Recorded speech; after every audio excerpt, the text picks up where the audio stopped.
تو زندگی میں کئی بار ایسے واقعات پیش آئے ہیں کہ جن کا ذکر اگر میں کسی سے کرتا ہوں تو لوگ اسے میرا وہم سمجھتے ہیں، لیکن کئی بار ایسے لوگ بھی ملتے ہیں کہ وہ ان باتوں کے گواہ ہیں کہ انہوں نے بھی اپنی زندگی میں کئی بار ایسے سائے ہیولے دیکھے، عجیب سی روشنی دیکھی یا بغیر کچھ دیکھے کسی کی موجودگی کو محسوس کیا ہے۔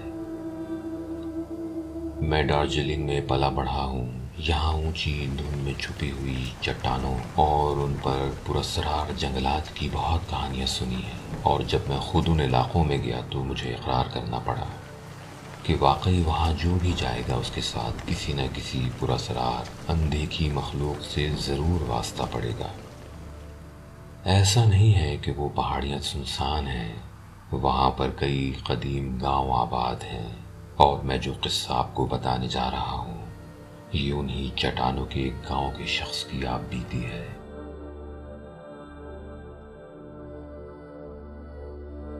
راجو ڈسٹا سے میری ملاقات ان پہاڑوں پر سفر کے دوران ہوئی تھی۔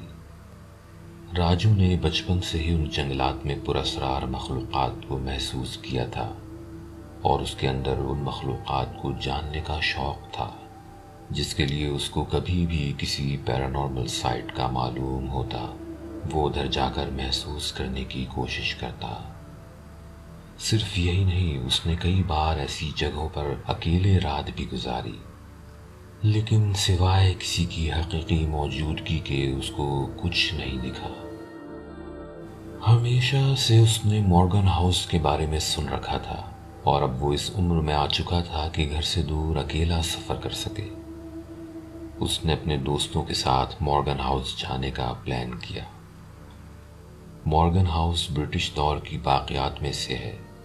کئی دفعہ اس کو رینوویٹ کر کے گورنمنٹ نے ہوٹل کی شکل دی۔ مورگن ہاؤس اپنے کالونیل اورا اور ہمالیین لینڈسکیپ کے امتزاج کی وجہ سے ٹورسٹ کے لیے ہاٹ سپاٹ تھا جو سارا سال بک رہتا تھا۔ راجو اور اس کے دوست مورگن ہاؤس میں رکے ہوئے تھے۔ ایک رات وہ لوگ سارا دن کی سیر کے بعد رات میں مورگن ہاؤس پہنچے۔ لگ بھگ رات کے 9 بج رہے تھے، لیکن وہ جگہ سناٹے میں ڈوبی ہوئی تھی۔ آس پاس کی دکانیں بند تھیں، مقامی لوگ اپنے گھروں کے ہو چکے تھے۔ ابھی وہ تینوں مورگن ہاؤس میں انٹر ہونے والے تھے کہ راجو کے دوستوں نے کہا کہ وہ لوگ سگریٹ پینا چاہتے ہیں، اور یہ کہہ کر وہ ہوٹل سے باہر ہی رک گئے۔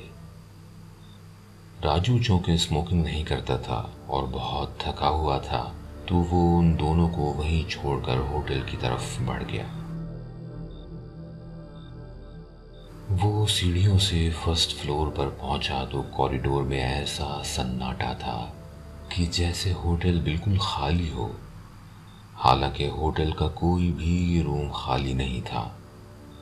ایسے سناٹے اور پراسرار ماحول میں راجو کی تھکن غائب ہو گئی اور اس کا جنات کو جاننے کا شوق جاگ اٹھا۔ وہ ہر طرف غور سے دیکھتا ہوا جب سیکنڈ فلور پر پہنچا تو اس کو فرسٹ فلور سے سیڑھیوں پر چلنے کی آواز آئی۔